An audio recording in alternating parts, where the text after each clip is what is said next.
Inventory valuation. তো আমরা inventory এখানে বলতে কি বোঝায়? ইনভেন্টরি ইনভেন্টরি বলতে কি বোঝায়? in case of manufacturing concern and in case of trading concern. Inventory means in case of trading concern, in case of trading concern, inventory means stock in trade, stock in trade. But in case of manufacturing concern, in case of manufacturing concern, inventory means raw material,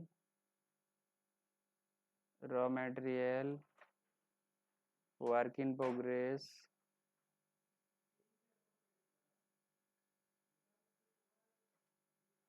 and finished goods.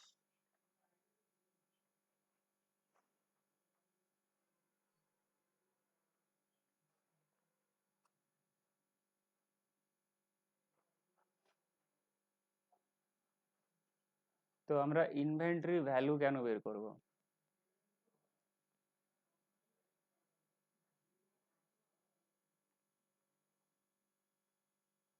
Why we should determine the value of inventory? Why we should determine the value of inventory? The value of inventory. তো আমরা inventory value কেন determine করব সেটা হচ্ছে question.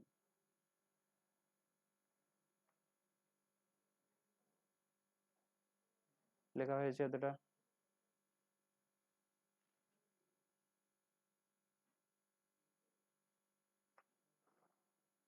লেখা হয়েছে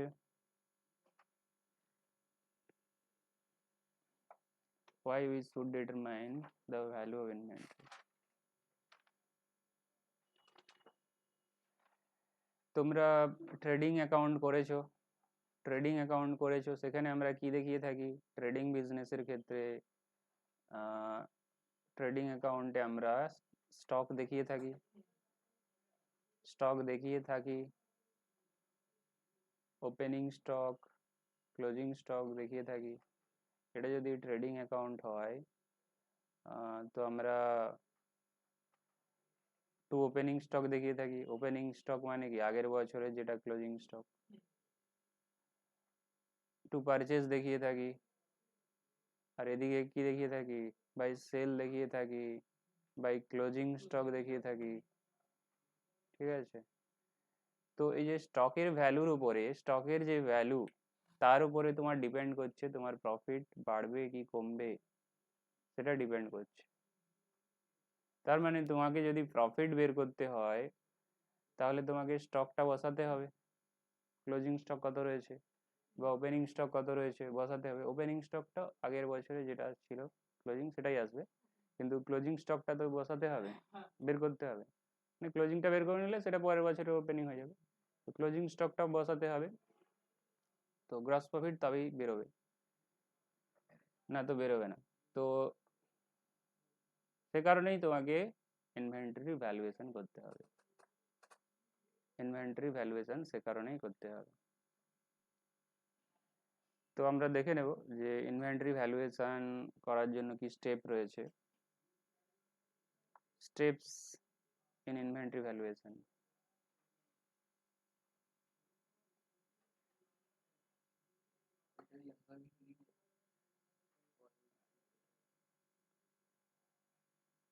লিখে রাখতে পারো, টু ডিটারমাইন গ্রস প্রফিট আর প্রফিট বলতে পারো, কারণ আলটিমেটলি গ্রস প্রফিট থেকে নেট প্রফিটও আসে, প্রফিট আর লস। ঠিক। স্টেপস ইন ইনভেন্টরি ভ্যালুয়েশন, কি স্টেপ রয়েছে? প্রথম স্টেপ কি আছে ইনভেন্টরি ভ্যালুয়েশন করতে গেলে? Steps in inventory valuation, first step হচ্ছে, স্টেপ ওয়ান হচ্ছে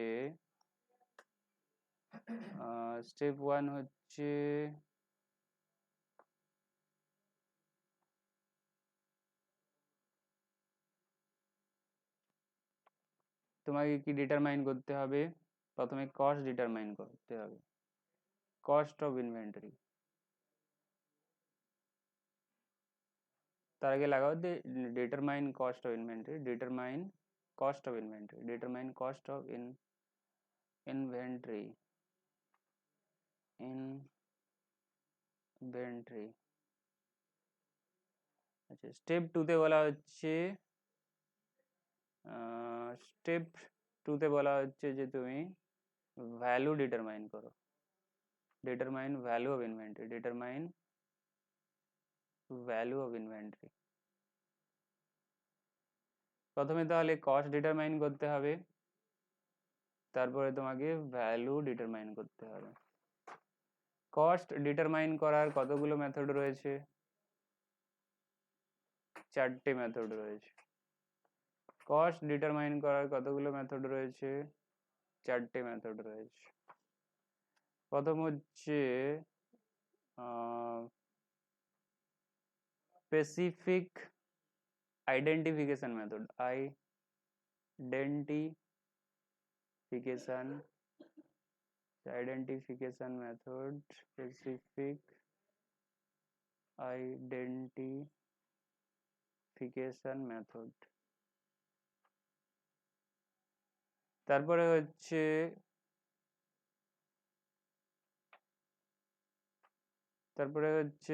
FIFO method, FIFO, first in first out method. Specific identification, FIFO method, first in first out method, LIFO method, last in first out, LIFO, আর weighted average method, weighted average method. তাহলে এই চারটে method তোমাকে follow করে, যে কোনো একটা follow করে চারটে মেথডের কস্ট ডিটারমাইন করতে হবে ইনভেন্টরির। এরপরে ভ্যালু ডিটারমাইন করতে হবে কিভাবে? ভ্যালু ডিটারমাইন করার জন্য তোমাকে লোয়ার অফ কস্ট নিতে হবে আর নেট রিয়েলাইজেবল ভ্যালু নিতে হবে, net realisable value.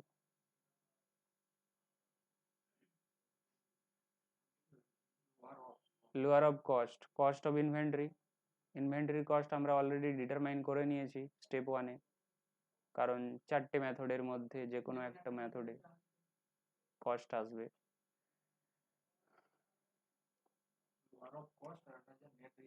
Net realisable cost of inventory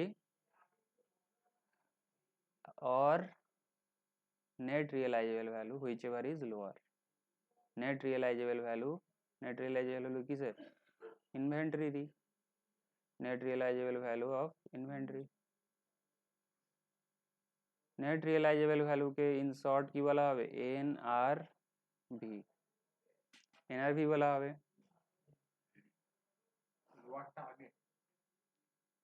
lower, এই যে ভ্যালু হবে ইনভেন্টরির, যে ভ্যালু হবে সেটা কি হবে? কস্ট দেখতে হবে ইনভেন্টরির, আর তার নেট রিয়েলাইজেবল ভ্যালু দেখতে হবে। দুটোর মধ্যে যেটা কম হবে সেটাই হবে তার ভ্যালু, ইনভেন্টরি ভ্যালু। তাহলে এখানে দুটো ওয়ার্ড ভালো করে মনে রাখো, একটা হচ্ছে কস্ট আর একটা হচ্ছে ভ্যালু। কস্ট ডিটারমাইন করতে হবে চারটে মেথডের একটা দিয়ে, যে কোনো specific identification method, LIFO method, FIFO method, weighted average method, যে কোনো একটা মেথড দিয়ে কস্ট ডিটারমাইন করবে। আর ভ্যালু ডিটারমাইন করতে গেলে তাহলে কস্ট আগে ডিটারমাইন হয়ে গেল, তারপরে দেখতে হবে যে তার নেট রিয়েলাইজেবল ভ্যালু কি আছে। কস্ট আর নেট রিয়েলাইজেবল ভ্যালুর কম্পেয়ার করে তুমি পেয়ে যাবে ভ্যালু অফ ইনভেন্টরি। আর সেটাই আমাদেরকে কোথায় দেখাতে হয়? এই যে এই পজিশনে, ক্লোজিং স্টক। তাহলে ট্রেডিং অ্যাকাউন্ট প্রথমে কেন শিখিয়েছি বুঝতে পারলে? যাতে কি তুমি বুঝতে পারো যে কেন আমার ভ্যালুয়েশন করতে হচ্ছে, কারণ তুমি যদি না এটা বসাও তোমার তো প্রফিট বেরোবে না।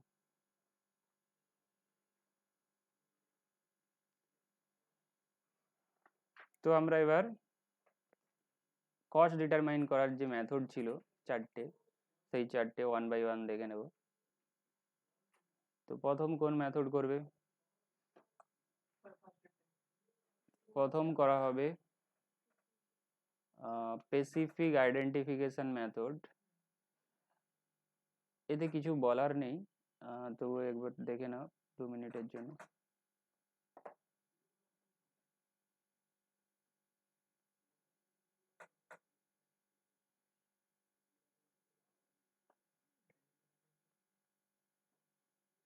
স্পেসিফিক আইডেন্টিফিকেশন মেথড, এতে কি হবে, এই মেথড কোন বিজনেসের ক্ষেত্রে অ্যাপ্লিকেবল হয়? যেই বিজনেসে কাস্টমার স্পেসিফাইড প্রোডাক্ট বানানো হয়, আর যে প্রোডাক্টটা বানানো হয় সেটা ভ্যালু অনেক হিউজ, মানে হিউজ ভ্যালু যার। যেমন তুমি যদি বাস বলো যে আমার একটা বাস লাগবে, বানিয়ে দিতে হবে, তাহলে তোমার স্টাইলের, তোমার মত তুমি যা যা স্পেসিফিকেশন চেয়েছো সেগুলো সবই রাখতে হবে। তাহলে তুমি যখন তার কস্ট ডিটারমাইন করছো, তাহলে ওই বাসের জন্য কি খরচা হয়েছে তোমাকে তাহলে সব হিসেব রাখতে হবে, স্পেসিফিক্যালি আইডেন্টিফাই করে রাখতে হবে। তো তারপরে তুমি বলতে পারবে যে এই বাসটা বানাতে আমার এত খরচা হয়েছে। বাস বলো, এয়ারক্রাফট বলো, এগুলো সব স্পেসিফিক আইডেন্টিফিকেশন মেথড অ্যাপ্লাই হবে কস্ট ডিটারমাইনের সময়। তো এখানে আমি কি বলতে পারি যে হোয়ার ইট ইজ অ্যাপ্লিকেবল, কোন ইন্ডাস্ট্রির ক্ষেত্রে এটা অ্যাপ্লিকেবল হবে?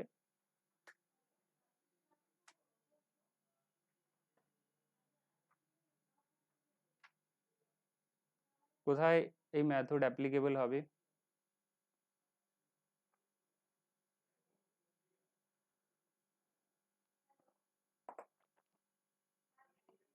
where customized goods or product is manufactured, যেখানে তুমি কাস্টমাইজ গুডস বানাচ্ছ, কাস্টমাইজড, তো তুমি যেমন বলবে সেই রকম হবে। তো সেক্ষেত্রে তুমি যখন ওই প্রোডাক্টের কস্ট ডিটারমাইন করবে তখন বৃষ্টি কি তুমি কি বই ছেড়ে গেছে? হ্যাঁ তখন অনেকদিন আগে ছেড়ে গেছে।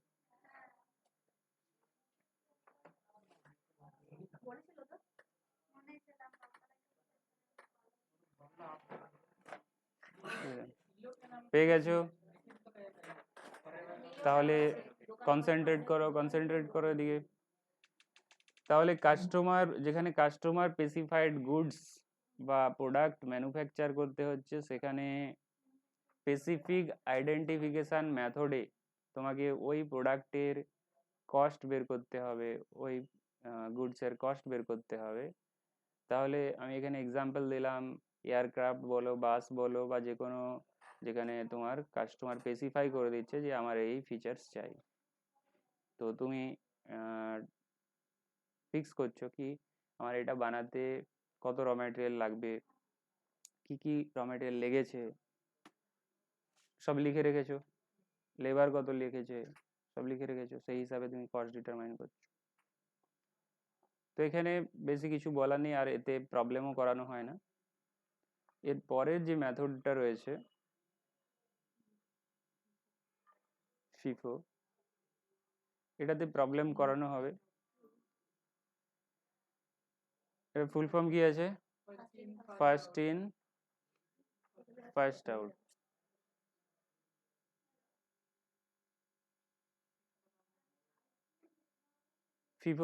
ফিফো মেথডে তোমার ইনভেন্টরির কস্ট ডিটারমাইন করতে হবে। এটা কোন অর্গানাইজেশনের ক্ষেত্রে, কোন বিজনেসের ক্ষেত্রে অ্যাপ্লিকেবল হয়ে থাকে?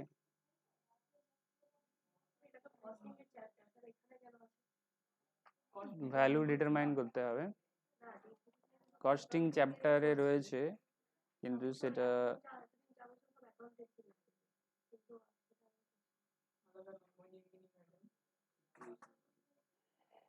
এটা দেখো সব কিছু কস্টিংয়ে অনেক কিছুই রয়েছে, কস্টিংয়ের সব কিছু তো এখানে নেই, এখানে তোমার যেটা অ্যাকাউন্টিং করতে গিয়ে লাগবে সেটাই রয়েছে। এখন আমি তোমাকে দেখালাম যে ট্রেডিং অ্যাকাউন্টে বাই ক্লোজিং স্টক লিখতে হবে, তার ভ্যালুটা কি করে আসবে এটা তোমার জানা দরকার রয়েছে। তো এখানে ফিফো মেথড কোন বিজনেসের ক্ষেত্রে অ্যাপ্লিকেবল হবে, যেখানে হোমোজিনিয়াস গুডস সেল করছো বা ম্যানুফ্যাকচার করছো বলতে পারো, ম্যানুফ্যাকচার করে সেল করছো বা পারচেজ করেও সেল করছো। হোমোজিনিয়াস, হোমোজিনিয়াস মানে বলতে একই ধরনের। রেডমি মোবাইল তো রেডমি মোবাইল, ওপো তো ওপো, সব একই ধরনের মডেল, একই ধরনের ব্র্যান্ড। তো সেক্ষেত্রে ফিফো মেথড যেটা আগে এসেছে সেটা আগে ইস্যু করবে, যেই প্রাইসে কিনেছিলে সেই প্রাইসেই সেল করছো। তার ফলে ক্লোজিং স্টকের যে ভ্যালু থাকবে সেটা, যেটা একেবারে লাস্টে কিনেছো সেই লাস্টের ভ্যালু দিয়ে মাল্টিপ্লাই করলে ক্লোজিং স্টকের ভ্যালু পাবে। ধরো 500 কোয়ান্টিটি রয়েছে তোমার এখন স্টকে, তাহলে লাস্ট 500 কোয়ান্টিটি কত দামে কিনেছিলে সেটাই হবে স্টকের ভ্যালু। তাহলে কোন বিজনেসের ক্ষেত্রে, কোন ইন্ডাস্ট্রিটায় এটা অ্যাপ্লিকেবল হয়, where homogeneous goods homogeneous goods homogeneous goods or product are manufactured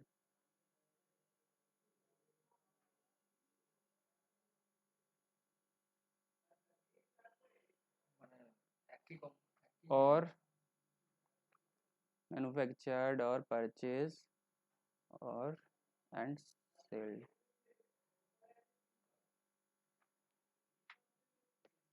তাহলে তুমি মোবাইল বানাচ্ছ, মোবাইল বানাতে যে র ম্যাটেরিয়াল লেগেছে, যে র ম্যাটেরিয়াল প্রথমে কিনেছো, তো সেই যে প্রাইসে কিনেছো সেই প্রাইসেই যে কস্টটা আসবে, ধরে নেওয়া হবে যে মোবাইলের কস্ট ওটাই। তারপরের যে লটে কিনেছো সেটা যখন ইউজ হবে তখন সেই প্রোডাক্ট র ম্যাটেরিয়াল কস্টটা ধরা হবে, মানে যেটা প্রথমে এসেছে সেটাই ধরে নেওয়া হবে র ম্যাটেরিয়াল ইস্যু করার সময়।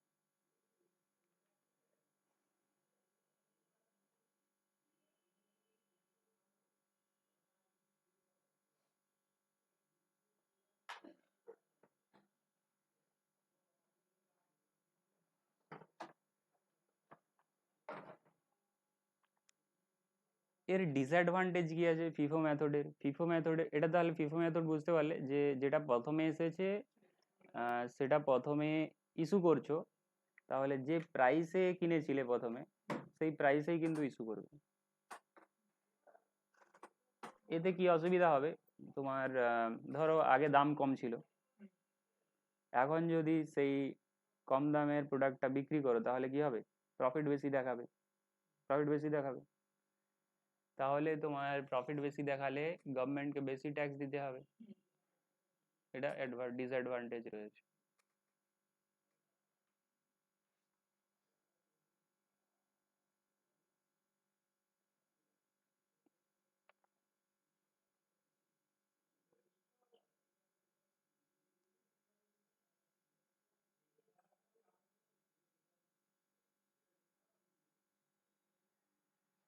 এখানে লেখো হোয়াট হ্যাপেন্স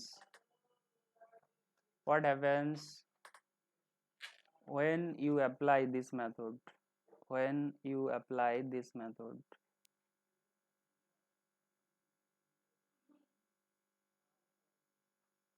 আমি যে বললাম প্রফিট বেড়ে যাবে, কারণ আমরা ইনফ্লেশনে দেখছি কি প্রোডাক্টের দাম বাড়তেই রয়েছে।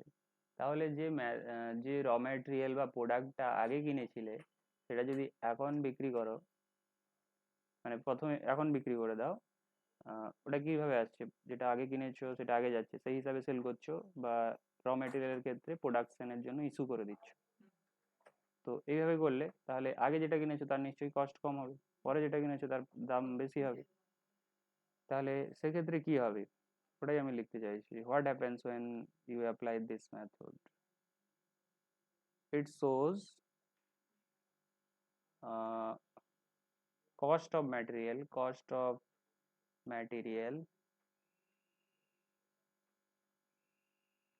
of goods sold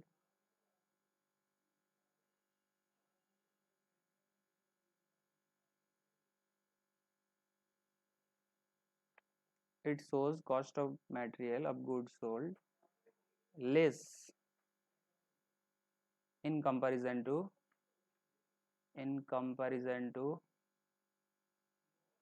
current market price, in comparison to current market price.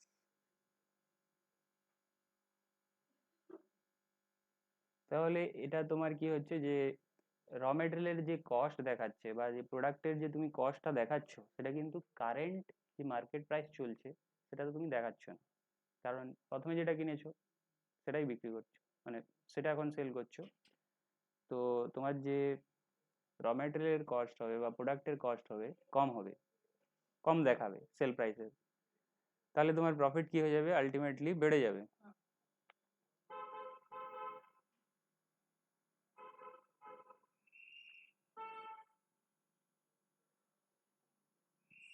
as a result uh, as a result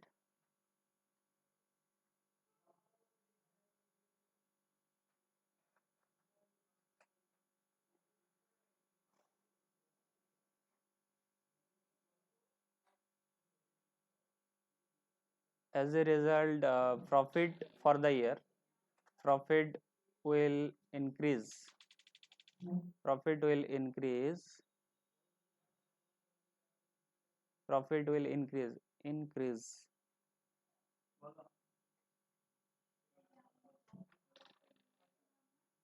in the current period, current period, current period কি হবে, তোমার প্রফিট বেড়ে যাবে, কারণ আগের ম্যাটেরিয়াল সেল করছো যেটা প্রথমে ঢুকেছিল।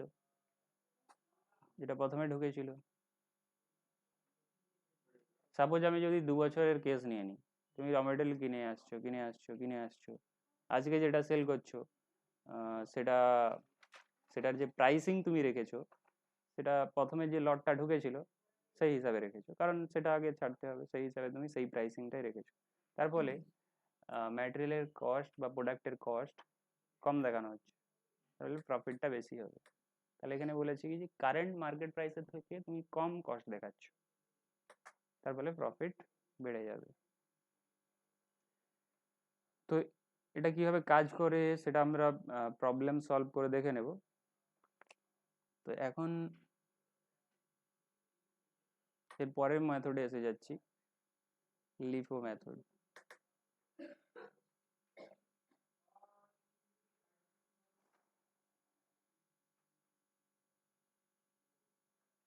লিফো মেথড, লিফো মেথডে যে ম্যাটেরিয়াল লাস্টে ঢুকেছে তার যে কস্ট, সেই তার যে প্রাইস পার ইউনিট সেইটা দিয়ে তুমি ইস্যু করছো, সেটা দিয়ে ইস্যু করছো। LIFO method, last in first out.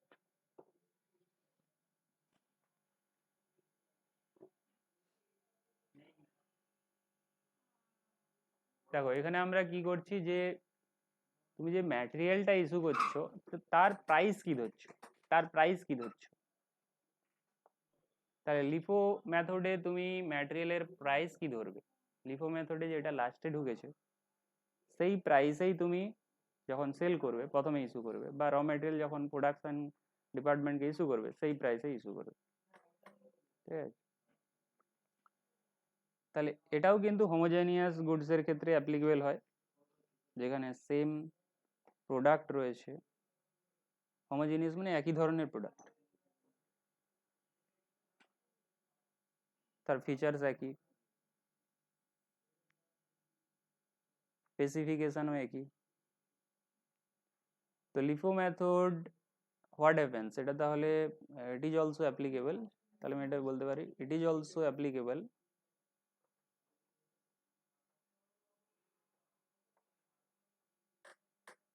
for homogeneous goods or product, homogeneous goods or product।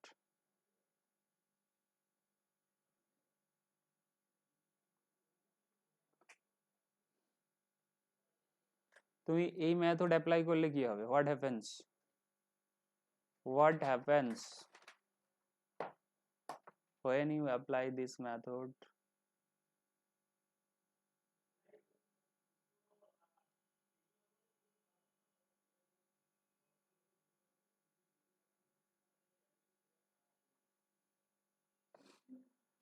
তাহলে এখানে আমরা কার দিক থেকে দেখছি, যে স্টোর কিপার রয়েছে, সে যে অ্যাকাউন্টসটা মানে হিসেবটা রাখছে, যে ম্যাটেরিয়ালটা ইস্যু করছে, সেটা কোন প্রাইসিং এ করছে, ঠিক আছে?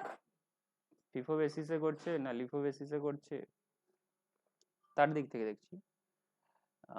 আর বিজনেসের দিক থেকে তো দেখা হচ্ছে অ্যাজ এ হোল, কিন্তু এখানে যেহেতু স্টোরের ব্যাপার থাকছে, স্টোর কিপারের ম্যাটার চলে আসছে। তো what happens when you apply this method? এই মেথড অ্যাপ্লাই করলে কি হবে, তোমার র ম্যাটেরিয়ালের কস্ট কি হবে, কারেন্ট মার্কেট প্রাইসের সমান থাকবে। cost of raw material cost of raw material remains at par with the current market price.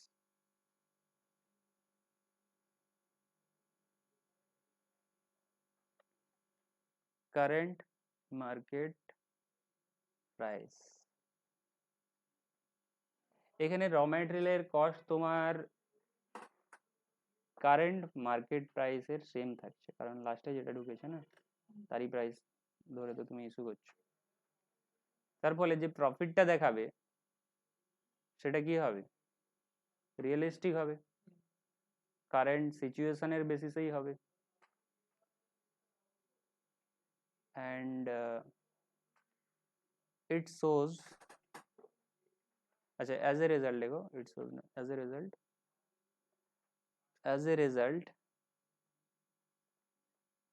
profit will be as per current market conditions.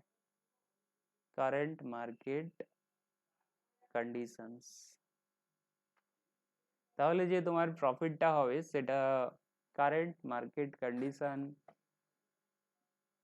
মার্কেটে যে সিচুয়েশন চলছে তার বেসিসেই হবে।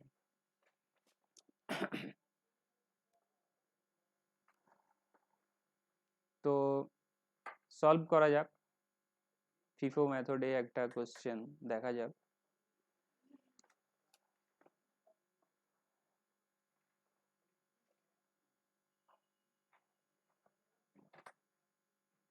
ফিফো মেথডে একটা সলভ করা যাক, ইনভেন্টরি ভ্যালু বের করা যাক।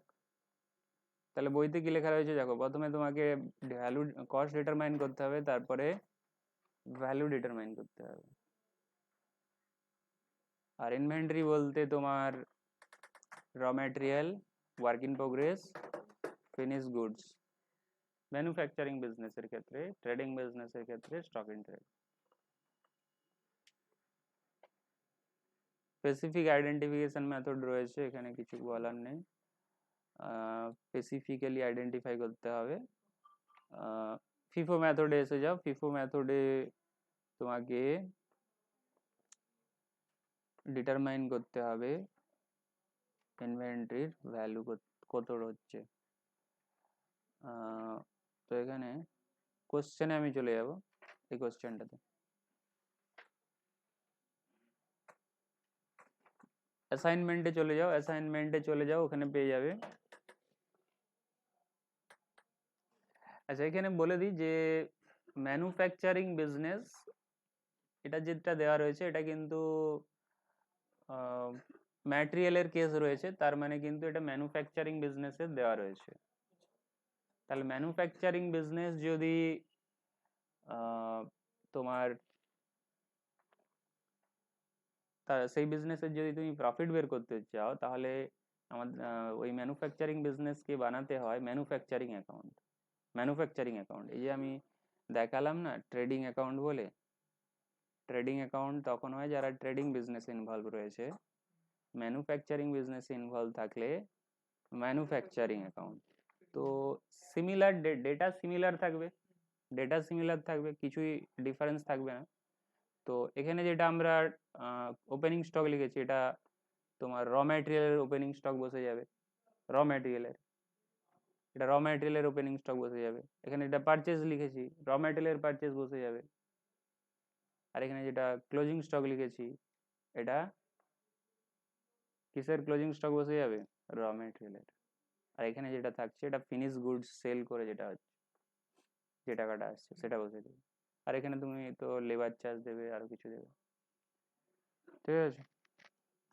তখন নামটা চেঞ্জ হবে, যে ট্রেডিং নয়, ম্যানুফ্যাকচারিং।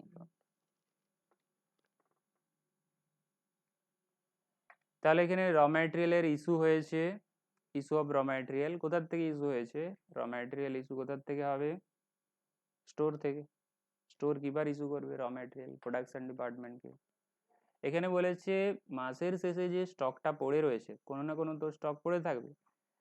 যেমন 500 কোয়ান্টিটি শুরুতে ছিল, মাসের শুরুতে, আবার 200 কিনেছে, 150 ইস্যু করেছে, 250 ইস্যু করেছে, আবার 200 কিনেছে, আবার 150 ইস্যু করেছে, আবার 150 পারচেজ, আবার 200 120 ইস্যু, আর 5 ইউনিট লস আছে, ঠিক আছে। তো যখনই কোনো লস থাকবে স্টকের, সেটাকে ইস্যু হিসাবেই ধরে নিতে হবে। যখন, এদিকে শোনো, যখন কোনো লস থাকবে স্টকের, সেটাকে আমরা কি হিসাবেই ধরে নেব, ইস্যু। সাপোজ তুমি তোমার বইতে রয়েছে 100 কোয়ান্টিটি, কিন্তু তুমি অ্যাকচুয়ালি কাউন্ট করে দেখলে যে 100 হচ্ছে না, 100 হচ্ছে না, হচ্ছে 98, দুটো কম। তাহলে যে বাকি দুটো মিলছে না বইয়ের সাথে, বইতে খাতার তো হিসাব রেখেছো, খাতার সাথে তুমি যে অ্যাকচুয়াল কাউন্ট করছো মিলছে না, তাহলে ওই দুটো কি ধরে নিতে হবে, ইস্যু হয়ে গেছে, তাহলে বই থেকে কমিয়ে দিতে হবে। তাহলে এখানে ওই কেসটাই হয়েছে, যে ভেরিফিকেশনের সময় দেখা গেল কি কটা কম, 5টা কম। তার মানে বইতে যতগুলোর তুমি তোমার হচ্ছে বেরোচ্ছে ব্যালেন্স, তার থেকে অ্যাকচুয়ালি কাউন্ট করে দেখেছো 5টা কম, তার মানে ইস্যু করে দিতে হবে। বুঝতে পারলে? তাহলে এটা ইস্যু হিসাবে হবে।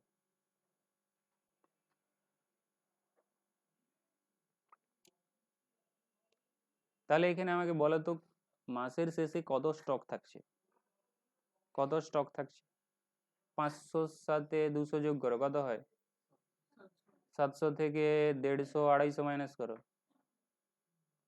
700 থেকে 300 থাকে, 300, আবার 200 পারচেজ, আবার 150 ইস্যু, আবার 150 পারচেজ, 500, তারপর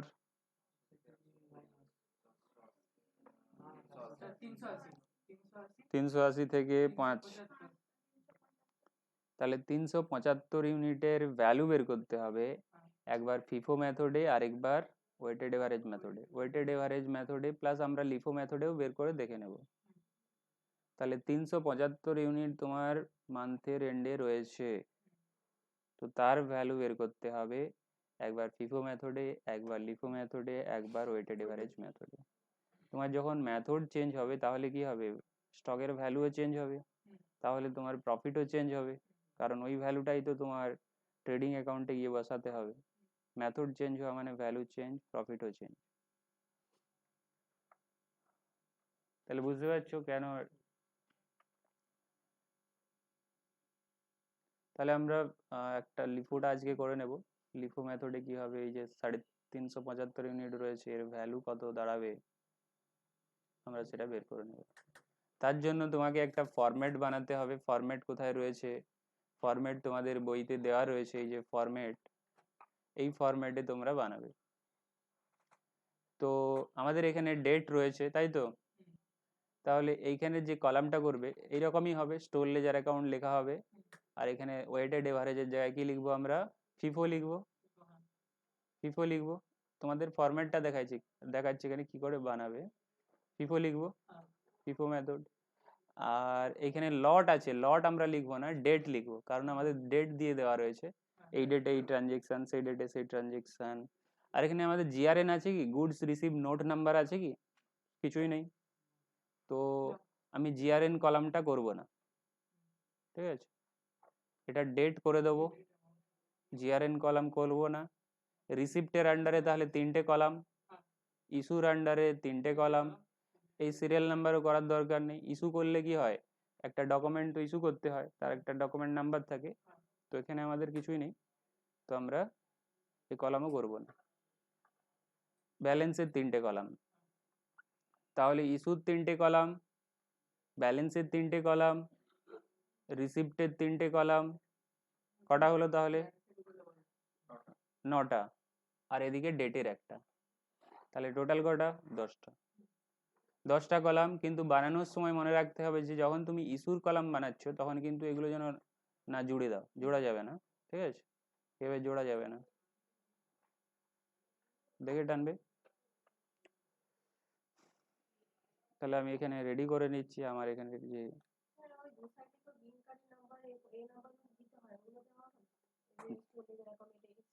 এই যে সিরিয়াল নাম্বার বলছো তাই তো, বিন কার্ডের নাম্বারে, হ্যাঁ অনেক ডিটেলসই তুমি দিতে পারো।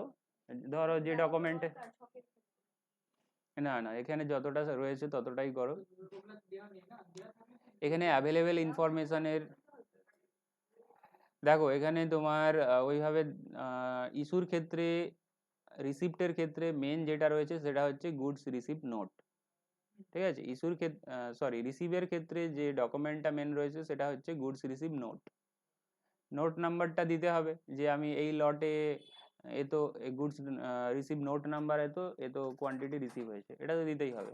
আর ইস্যুর ক্ষেত্রে তুমি যেটা বলছো ওটাতে তুমি রিকুইজেশন স্লিপ এটা দিতে পারো, requisition slip, slip number. Requisition slip আমি বলেছিলাম কি, যখন কোনো প্রোডাকশন ডিপার্টমেন্টের র ম্যাটেরিয়ালের দরকার হবে, তারা স্টোর ডিপার্টমেন্টকে কি পাঠাবে? রিকুইজেশন স্লিপ পাঠাবে যে আমার এত কোয়ান্টিটি দরকার। তো সেই স্লিপের এগেনস্টে তুমি যখন ইস্যু করছো তাহলে তোমাকে এখানে রিকুইজেশন স্লিপ দিতে হবে, স্লিপ নাম্বার। তার মানে তুমি যে কোয়ান্টিটিটা ইস্যু করছো তার তো কোনো না কোনো ডকুমেন্ট থাকবে, যে ডকুমেন্টের এগেনস্টে পাঠাচ্ছ বা ডকুমেন্ট বানিয়ে পাঠাচ্ছ তার একটা নাম্বার এখানে দিতে হবে। তো এখানে আমাদের ওইসব ডেটা অ্যাভেলেবেল নেই, তো আমরা ওইসব কিছু করছি না। শুধুমাত্র 3টে করে কলাম প্লাস ডেটের কলাম, টোটাল আমরা করে নেব 10টা কলাম, ঠিক আছে? রিসিপ্টের আন্ডারে 3টে, ইস্যুর আন্ডারে 3টে, ব্যালেন্সের আন্ডারে 3টে, আর ডেটের একটা কলাম যেটা লেফট হ্যান্ড সাইডে থাকবে। তো বানানো যাক।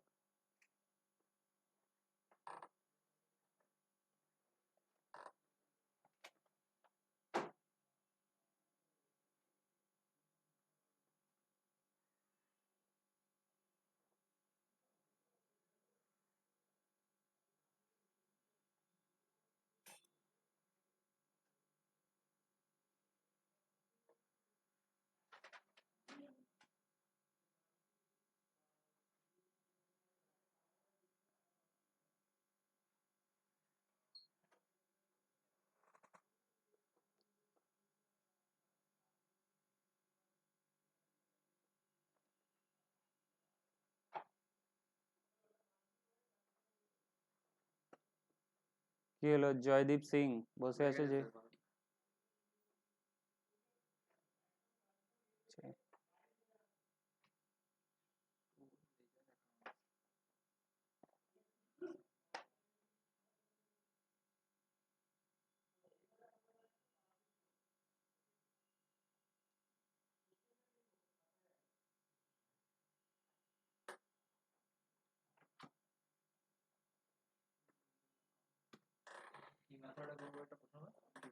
ফিফো।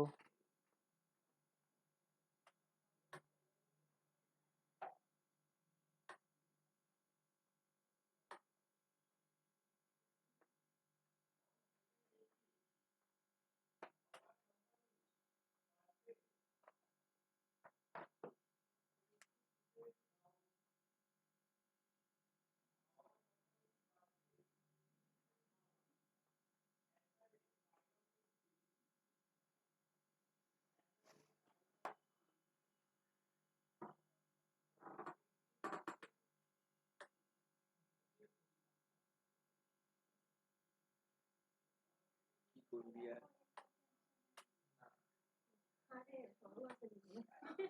বুঝতে পারলো না।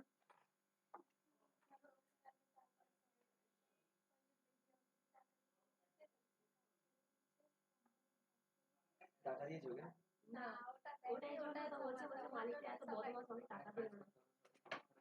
হ্যাঁ, আমি ভাবছি আমার কাজ করে দিতে পারতো। সবাইকে কনফারেন্সে করে বলে দিতে পারো। ও তো গল্প করে রেকর্ডিং করে গ্রুপে দিতে পারে সবাই। হ্যাঁ, বেচারা আমরা মনটা কেমন করছে। বলেছে আসলে বলে? কি হলো, মোবাইলে হাত কেন? না, মোবাইল পকেটে। একটু জিনিস ছিল। কি জিনিস? ও স্যার ও স্যার কালকে ইন্টারনেট ব্যাংকিং করছিলাম, রেজিস্টার করার সময় ওটিপিটা দিলাম, কিন্তু তারপরে আর নেয়নি। আরো লাগা শুরু করে আরেকবার ট্রাই করবে। করেছি, দুবার করেছি। ওখানে একটা কি নোটিফিকেশন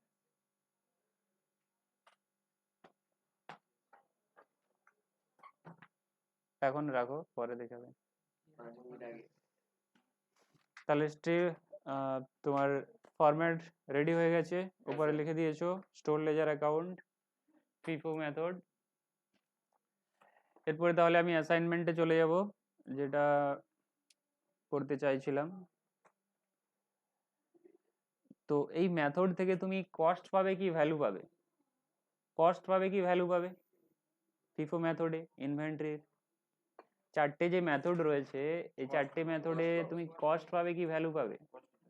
কস্ট পাবে ইনভেন্টরি। এরপরে ভ্যালুর জন্য আবার একটু কিছুটা কাটতে হবে, কস্ট পাবে। তো আমরা দেখে নেবো যে 1 তারিখে কি হচ্ছিল। 1 তারিখে কত ব্যালেন্স ছিল 1 জুনে?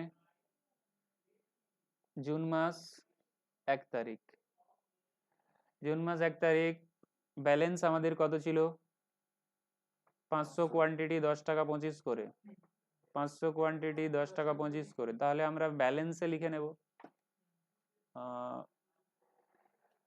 আচ্ছা, আমার কি উল্টো ফরম্যাট হয়ে গেল? আচ্ছা, এখানে ডেট কিছু লেখা হয়নি। এটা তাহলে প্রথমেরটা কি আছে? Quantity, quantity rate amount, quantity rate amount, quantity rate amount rupees, quantity rate amount rupees. তাহলে 1 জুনে আমাদের ব্যালেন্স রয়েছে কত? 500 কোয়ান্টিটি 10 টাকা করে, 10 টাকা 25 করে। আর তাহলে টোটাল কত হচ্ছে ভ্যালু? 5125। 1 জুনের পরে 2 তারিখ পারচেস 200 কোয়ান্টিটি, 2 তারিখ, 2 তারিখ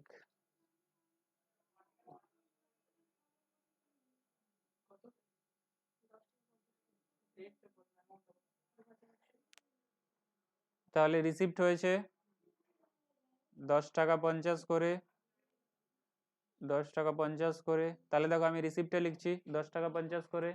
আগেরটা হ্যাঁ, ওটা তো ব্যালেন্স, ব্যালেন্স ছিল না, ওপেনিং ব্যালেন্স। এটা তুমি যেমন পাসবইতে তোমার এন্ট্রি হয়ে থাকে সেরকম এন্ট্রি হবে, ব্যাংকের যেমন পাসবইতে debit side credit side balance, সেরকম আর কি। তাহলে এসেছে 10 টাকা 50 করে 200 ইউনিট, কত হচ্ছে?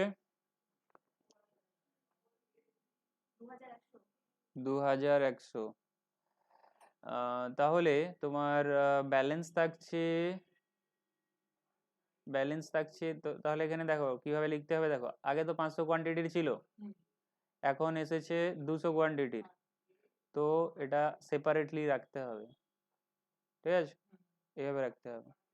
আর তুমি দরকার হলে তোমার যদি মনে হয় কি আমার বেঁকে যাচ্ছে লাইনগুলো, তাহলে দাগ টেনে দিতে পারো, ঠিক আছে? তাহলে কোনো অসুবিধা হবে না, দাগ না টানলেও হবে, টেনে দিলে তাহলে কনফিউশন হবে না। তাহলে 500 টাকা করে কত? সরি, 500 টাকা বলি, 500 ইউনিট 10 টাকা 25 করে, 200 ইউনিট 10 টাকা 50 করে। তো 5125 ছিল, এসেছে 2100, এইভাবে রাখতে হবে, টোটাল করা যাবে না, ঠিক আছে, টোটাল করা যাবে না, এইভাবে আলাদা আলাদা করে রাখতে হবে। কমপ্লিট হয়ে গেল।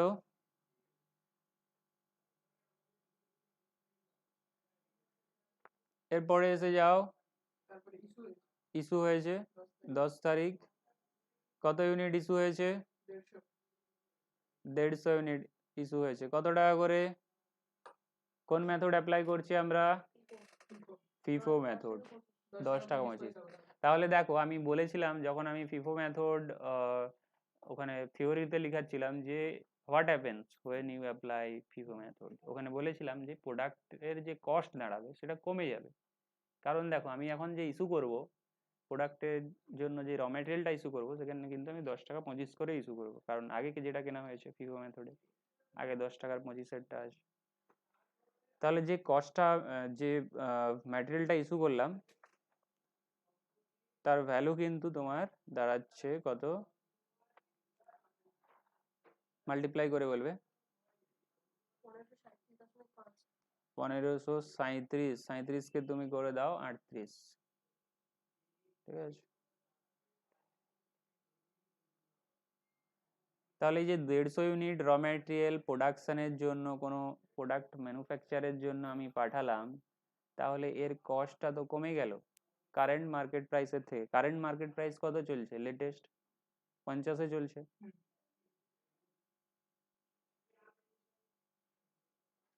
আমি ওখানে বলেছিলাম যে তুমি কারেন্ট মার্কেট প্রাইসের সাথে কম্পেয়ার করলে সেই ক্ষেত্রে তোমার কস্টটা কম পড়বে, কারণ ফিফো মেথড অ্যাপ্লাই করছো। এরপরে এসে যাও তাহলে, সরি সরি সরি উল্টো জায়গায় লেখা হয়ে গেছে, ব্যালেন্সে তো মাইনাস হয়ে বসবে। ঠিক আছে ঠিক আছে, ইস্যুতে লিখতে হবে। তাহলে 10 টাকা 25 করে টোটাল কত হচ্ছিল? 1538, 1538 এখানে লিখতে হবে ইস্যুতে।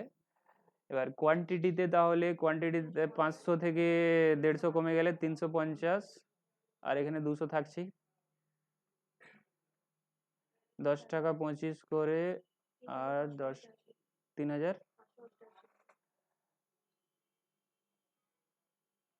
দেখো এইখানের অ্যামাউন্টটা যখন তুমি বের করবে, কোনটা বলো তো, কোনখানের অ্যামাউন্টটা বলো তো, এই যে 350-এর যে টোটাল টাকা, 350-এর যে টোটাল টাকা বের করবে, তখন তুমি কি করবে, এখানে যে টোটাল টাকাটা ছিল সেখান থেকে যত টাকার ইস্যু হয়ে গেছে, 1538 টাকার ইস্যু হয়ে গেছে, টোটাল তোমার 5125-এর ছিল, সেইখান থেকে তুমি 1538 ইস্যু করে দিয়েছো, 1538 টাকার ইস্যু করে দিয়েছো, সেটা মাইনাস করলে কত দাঁড়াচ্ছে?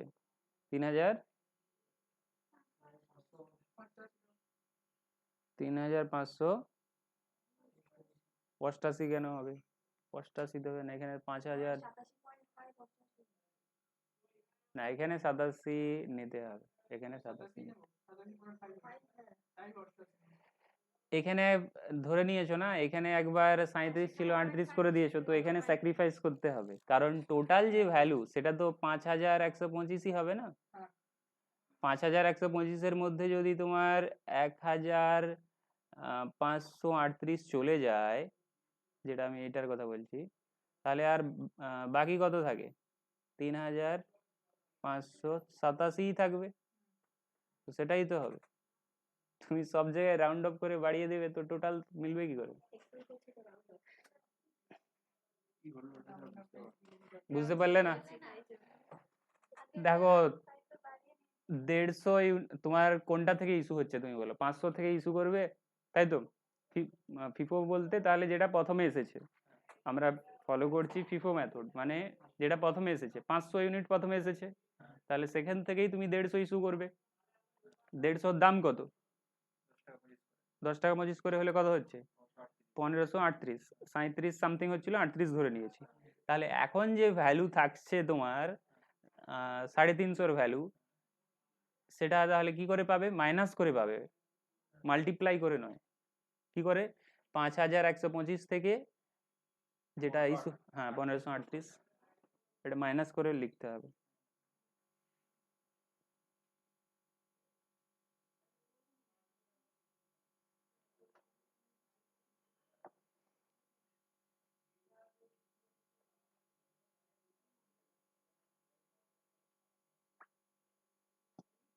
এরপরে কি আছে, কত তারিখ? 14। 14 তারিখে কি হয়েছে? আবার ইস্যু হয়েছে। ইস্যুতে বসাও, কত ইউনিট ইস্যু হয়েছে? 250। 250 কত টাকা করে? 10 টাকা 25 করে। তাহলে টোটাল কত দাঁড়ায়?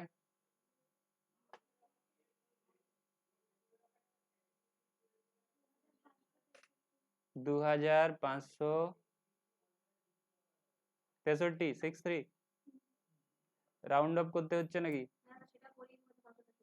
আচ্ছা 2563 রাউন্ড অফ করে 2563। আচ্ছা এরপরে এসে যাও, তাহলে ব্যালেন্স কত থাকবে? 350 থেকে চলে যাবে 250, তাহলে 100 থাকবে। আর এটা 200, তাহলে 100-র যে দাম, টোটাল দাম, টোটাল যে দাম সেটা কি করে পাবে? মাইনাস করে পাবে। মাইনাস করে বলো। 3587 ছিল, সেখান থেকে 2563 মাইনাস করলে 1025। 25 কি করে? 25 তো হবে না, 87 বলছো আর এদিকে 3 বলছো। 87 তো হচ্ছিল। 24 হবে তো, 1024 হবে তো, 1024 হবে। 1024 আর এটা তো সেম থাকছে, তাহলে টোটাল ভ্যালু যেন সেম থাকে। এক জায়গায় রাউন্ড অফ করে দিচ্ছি, আরেকটা তাহলে স্যাক্রিফাইস করতে, তুমি দু জায়গাতেই রাউন্ড অফ করবে, তাহলে তো বেরিয়ে চলে যাবে টোটাল অ্যামাউন্টটা।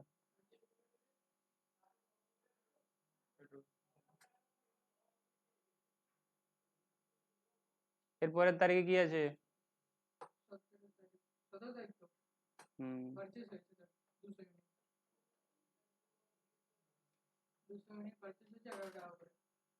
200 ইউনিট পারচেজ হয়েছে 11 টাকা করে।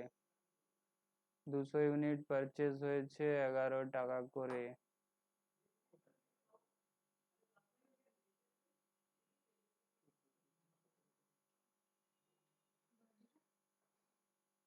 সতেরো তারিখে 200 ইউনিট 11 টাকা করে, ঠিক আছে। 17 তারিখে আমি দিয়ে দিলাম 200 ইউনিট পারচেজ হয়েছে, তাহলে আমি রিসিপ্টে লিখবো 200 ইউনিট 11 টাকা করে হলে 2200। তাহলে এখানে ব্যালেন্সে তোমার 100 থাকবে, 200 থাকবে, আবার যে রিসেন্ট 200 এসেছে সেটা থাকবে। রিসেন্ট 200-র ভ্যালু 11 টাকা করে, তার আগের 200-র ভ্যালু 10 টাকা 50 করে, তার আগের 100-র ভ্যালু 10 টাকা 25 করে। 10 প্রথমেরটা হচ্ছে এটা, 2100 ঠিক আছে।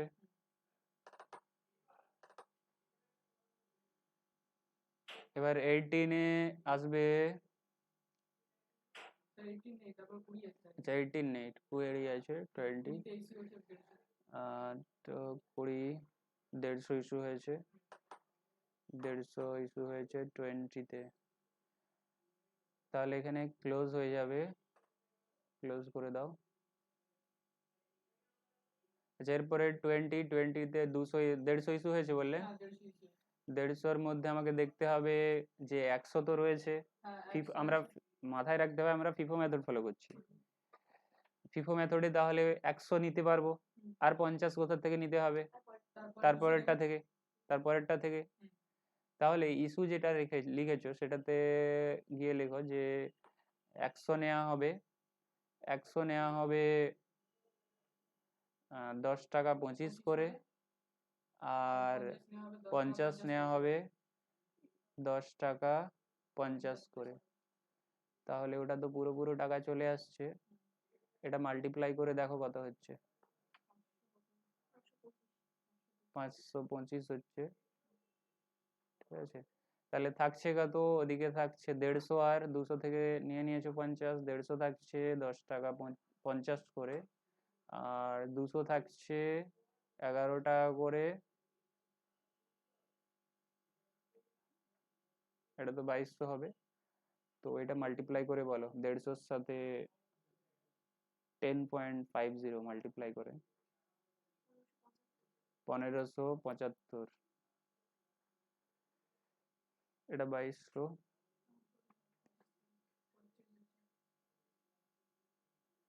তাহলে কমপ্লিট হয়ে গেল 22 তারিখ।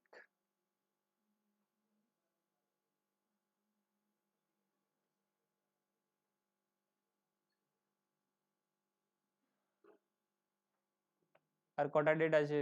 আর দুটো set। হ্যাঁ, তিনটে। 25 তারিখ আছে purchase হয়েছে। 25 তারিখ পারচেজ হয়েছে, 150 ইউনিট purchase হয়েছে। 25 তারিখ পারচেজ হয়েছে, তাহলে রিসিপ্টে বসাবে 150, 11 টাকা 50,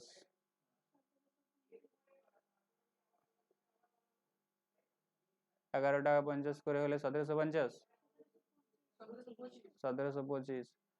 তো তাহলে তোমার 150 ইউনিট ছিল, ব্যালেন্সে গিয়ে লেখো যে 150 ইউনিট ছিল, 10 টাকা 50 করে 1575 তোমার অলরেডি ছিল, 200 ইউনিটও ছিল 11 টাকা করে, 2200 নতুন এসেছে, 150 ইউনিট 11 টাকা 50 করে 1725, তাহলে টোটাল এ তো এসেছে।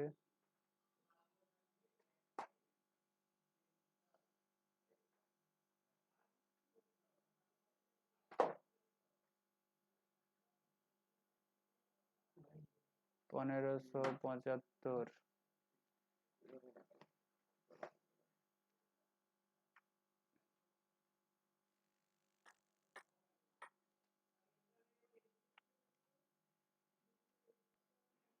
ঠিক আছে, এইভাবে টানতে থাকো। এরপরে আর দুটো ডেট আছে, দেখে নাও। 120 নিতে হবে, তারপরে 5 নিতে হবে। 29 তারিখে 120, 30-এ 29 120 ইস্যু হয়েছে। 120-র মধ্যে 120 তো প্রথম লট থেকেই হয়ে যাবে, 150 থেকেই, 10 টাকা 50-এর। স্যার 30 টা ইস্যু করবো তো? হ্যাঁ, 30-এরটাও ইস্যু হবে। আচ্ছা, 29 তারিখের ইস্যুতে টোটাল টাকা কত হচ্ছে? 150 ইন্টু 10 টাকা 50,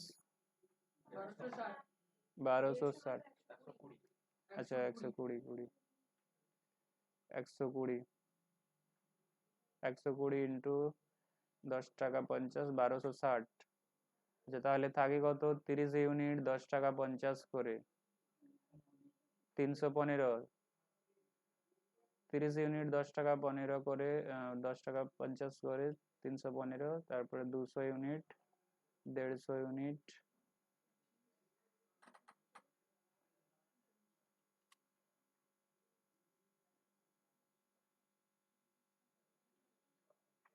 আমাকে বলতে স্যার কোশ্চেনটা একটু ভুল আছে, কেন ভুল আছে? কোশ্চেনটা একটু ভুল। কোশ্চেনে কি ভুল আছে? 29 তারিখে স্যার আমাদের 120 আছে, তারপরে 29 ও ঠিক আছে। 30 তারিখে তাহলে একটা ইউনিট ইস্যু হবে, একটা ইউনিট ইস্যু করে দাও 30 তারিখে। তাহলে আমি কি বলেছি, যদি ফিজিক্যালি কাউন্ট করতে গিয়ে কম পড়ে, সেটা কি হিসাবে ট্রিট করতে হবে? ইস্যু হিসাবে। তাহলে 5টা ইউনিট 10 টাকা 50 করে, ফিফো বেসিসেই তোমার ইস্যুটা হবে। তো কত হবে? 5 টাকা 55 কত? 52, 52.5 হবে স্যার। তো 53 করে দাও। 53, হ্যাঁ। তো তাহলে এখানে থাকছে 25টা। এখানে যেহেতু রাউন্ড অফ করেছো, তাহলে কিন্তু মাইনাস করে লিখতে হবে। 262 রাউন্ড অফ করে লিখবে, তারপরে এগুলো 200, 150 ইউনিট,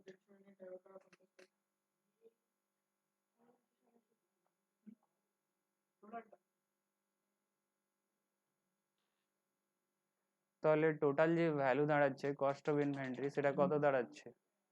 তাহলে কস্ট অফ ইনভেন্টরি টোটাল কত ইউনিট? এখানে তোমার টোটাল রয়েছে, তুমি যদি দেখো 25 প্লাস 200 প্লাস 150, তাহলে টোটাল 375 রয়েছে।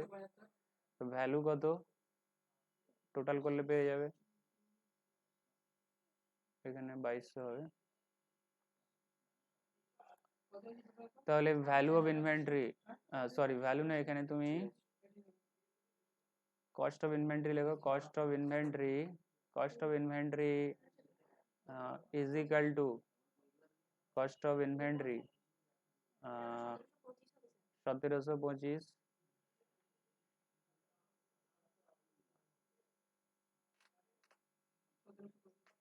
তাহলে 25 ইউনিট 200 ইউনিট আর 150 unit total cost of inventory of কত ইউনিট অফ 375 ইউনিটস কস্ট কত হচ্ছে তাহলে রুপিস এত ব্র্যাকেটে 4187 কি করে পেলাম 262 প্লাস 2200 প্লাস 1725 এটা তোমার কস্ট অফ ইনভেন্টরি ইনভেন্টরির কস্ট স্টকের কস্ট কিন্তু ভ্যালু ওটা নয় ভ্যালু ওর থেকে কমও হতে পারে অ্যাকাউন্টিং স্ট্যান্ডার্ড 2 যেটা কি ভ্যালুয়েশন অফ ইনভেন্টরি রয়েছে অ্যাকাউন্টিং স্ট্যান্ডার্ড কে ইস্যু করে ICI institute of chartered accounts of India issue করে বলছে তোমার যে ইনভেন্টরির কস্ট রয়েছে সেই কস্টটাকে তুমি কিন্তু ভ্যালু অফ ইনভেন্টরি ধরবে না দেখতে হবে সেটা সেল করলে তুমি কত টাকা পেতে পারো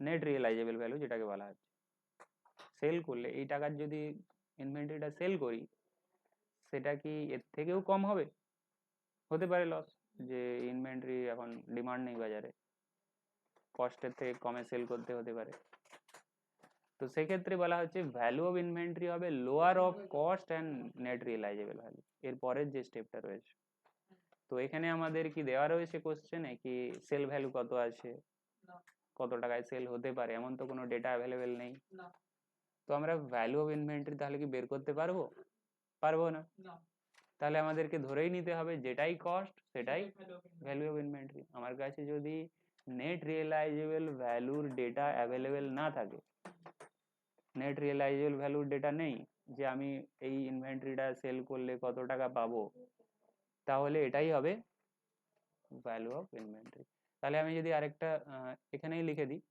যে so value of inventory is equal to cost of inventory lower of cost of inventory আরেকটা কি আছে কস্ট অফ ইনভেন্টরি আমাদের কত বেরিয়ে গেছে 4187 অ্যান্ড এনআরভি মানে বলেছি আগে এনআরভি অফ ইনভেন্টরি জানা আছে কি আমাদের not available আমাদের দেওয়া নেই ডেটা তো কি বলতে পারি so value of inventory is equal to তাহলে ওটাই আমাদের নেট রিয়েলাইজেবল ভ্যালু যদি না অ্যাভেলেবেল থাকে তাহলে আমি এটাকেই ভ্যালু অফ ইনভেন্টরি বলবো এটাই আমরা ট্রেডিং অ্যাকাউন্টে দেখাবো বাই ক্লোজিং স্টক